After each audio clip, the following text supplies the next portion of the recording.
Welcome to the modern world of business communications.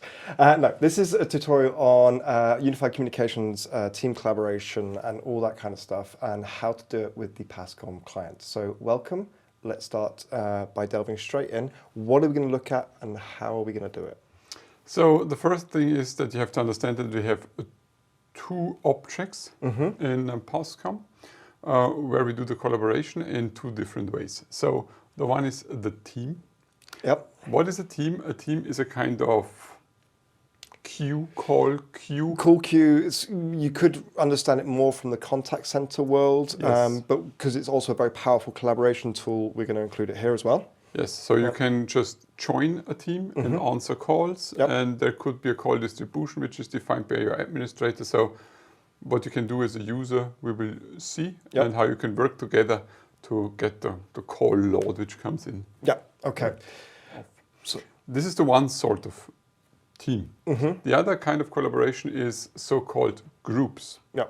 So you can have a group, of people to do collaboration. So not answering calls which come in. But working together on projects or whatever it may be, brainstorming, things like that, and how you can do that with a modern business communications platform like pascom. Yes, so those are the two different things we have, and we will have a look at. So we don't need this thing here, which is good.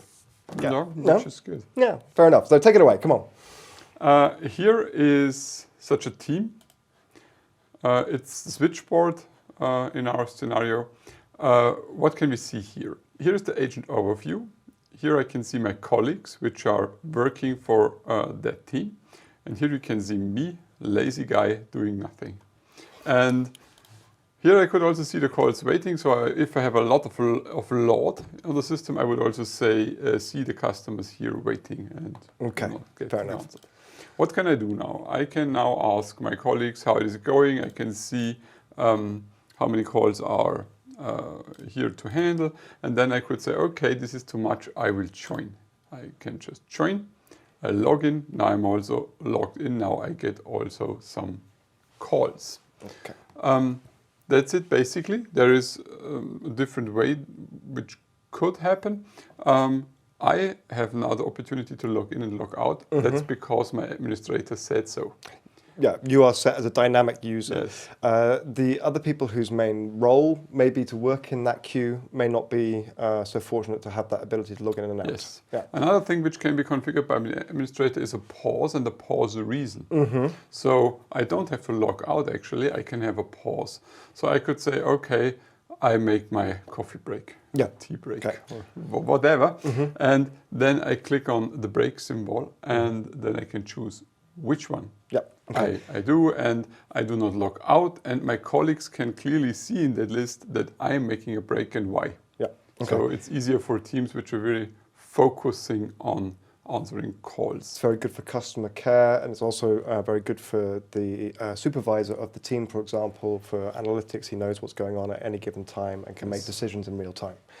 So that's the team aspect of the client. The next thing we talked about was team collaboration and groups. What do we need and how do we do it? So the main difference is that a group is user-defined in any case. So the team is done by the administrator and it's tied to a call flow and maybe it's complicated. A group is something easy which can just be created, and then collaboration can go on, and then it can shrink or grow, and then it can be deleted. Okay. So it's easy and everybody can do it. Okay, fair enough. So show us how. Here's a plus sign. Where you start, you say plus, you give it a name, project, whatever. Whatever, yeah. And then you can choose a picture. In the downloads, I prepared one. You can crock it. I don't want to. It's perfect already. Somebody prepared it. So I can choose that, and then I can say who will join us, Veronica. And I can research and do it like this, that, whatever. Then I'm satisfied with the group of people, and I can save it. Now what appears here is the project. It's also in my list here. You can see it at the @ sign that this is a group and not a single contact. And for sure, because I'm working on, I put it to my favorites. So it appears at the top of the list in the contact list. Yes. Yeah. If I don't remember who is member of the team, I can see it here, four people. I can click here, I can see them. I can also remove and add people. Add whatever. I can leave the group if I want to. Then basically it's a chat. My colleague Veronica says something and I can say hello, whatever. We have a group chat going on. This group chat also works on your mobile, so you get push the notifications to your mobile. Luckily, there is a feature where you can mute the group. I was about to ask, how, for example, if I'm working on a part of this project, but I want to be not disturbed, how do I stop this coming I can mute each single project or group if I want, and then I see the indicators that there is some action going on, but I get no push messages and no pop-ups on the desktop. Okay, good. So how do we do that? Here and mute, and that's it. Very simple, very straightforward. That's very simple. Okay, so good. So the next aspect of team collaboration, obviously we've got our chat here. Now we need to think about, okay, we've got remote workers. They're working in home office or in satellite offices and so on. Chat is great. The next level, what do we do? We can upgrade this to a conference, to audio conference. Okay. So the first thing I can do is just call it there. So this is an icon where I can call as usual. And what happens is that I call now in there. I'm the only participant now, and I'm in there. Andreas joins, I'm in there, and everybody sees who joins the team. It turns green, and that's an indicator for it that now there is action going on.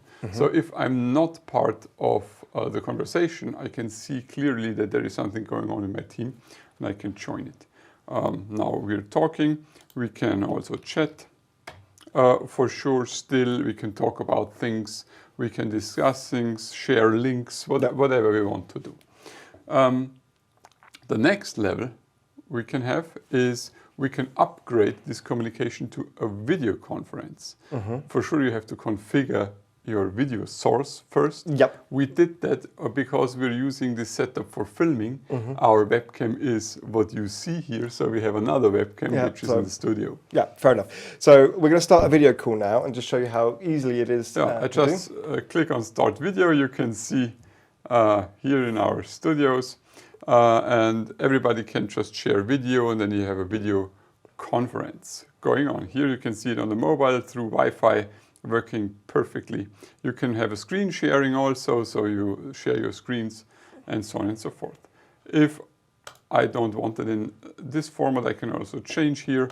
I can hang up, whatever. And then I downgraded it again to a normal chat group. Yeah, exactly. So that is team collaboration and the pascom client. In there, it's very powerful. You've got audio conferencing, video conferencing, presentation mode with screen sharing, and all that kind of stuff. And there's obviously more that can be built on that as well. So use it, play with it, have fun with it. Thanks so much for watching. Until next time. Bye. Bye.